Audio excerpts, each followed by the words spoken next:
네, 작년 수능 연기된 이유도 지진이 있었고 또 그 이후로도 올해 2018년에 굉장히 뭐 물론 지진이 많진 않았어요. 하지만 우리가 종종 까먹을 때쯤에는 실시간 이슈로 검색어에 떴잖아요. 지진이. 자, 그럼 우리나라도 더 이상 지진 안전지대가 아니에요. 그러면 지진 전에 일어나는 전조현상에 대해서도 알 필요가 있어요. 전조현상이 뭐냐라고 하면요. 전조현상은 지진이 일어나기 전에 이상적인 현상, 자연현상이라 듣든 아니면 뭐 동식물의 어떤 이상현상, 이상행동 이런 것들이 전조현상이라고 볼 수 있어요.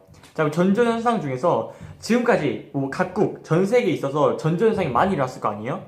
그럼 이 전조현상이 아주 좀 충격적이고 기이했던 전조현상을 오늘 소개해 드리려고 합니다. 첫 번째는 2012년 6월에 있었던 일본의 핏빛 바다예요. 바다가 원래 파란색이잖아요. 근데 핏빛으로 빨간색으로 물든 사건이에요. 이게 무슨 일이었냐 하면 잠깐만요. 일본 지바현 오하리항 해안. 그 해안에서 정어리 사체가 200톤이나 무려 200톤이나 떠오르는 거예요. 그 사체가. 죽은 사체가. 일단 정어리라는 물고기가 아무리 작아도 200톤이 달하는 양이라고 하면, 그리고 그 200톤에 달하는 사체라고 하면 그 안에 있는 피가 바다를 감히 물들일 수 있을 정도로 충분했던 양이죠. 그래서 일본 주민들이 일단 핏빛 바다가 일단 무섭기도 무섭지만 무엇보다도 그 사체를 건져내는데 그 악취가 엄청나게 심했다고 해요. 썩을 거 아니에요. 썩어서 그 나는 냄새, 그리고 그 파리들이며 그게 엄청 심했을 거 아닙니까? 그래서 정말 고생했다고 해요. 하지만 이게 정확히 뭐 전조현상 때문이다라는 게 아니라 전문가들에 의하면 이제 이게 지진이 일어나기 전에 전조현상의 가능성이 높다라고 제시했다고 해요. 그리고 두 번째는 2013년 10월에 미국에서 일어난 사건이에요.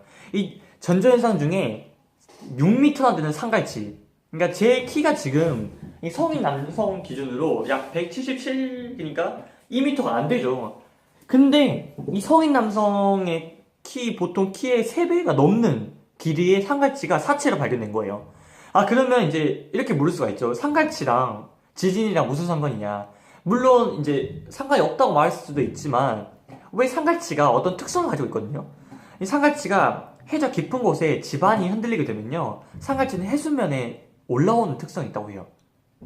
그러니까 큰 지진이 일어나는 경우에는 해저 깊은 곳에 상갈치들이 올라온다는 그게 있죠. 그러니까 이 6m 되는 이 상갈치가 올라온 것도 지진의 전조현상의 일부다 라고 하죠.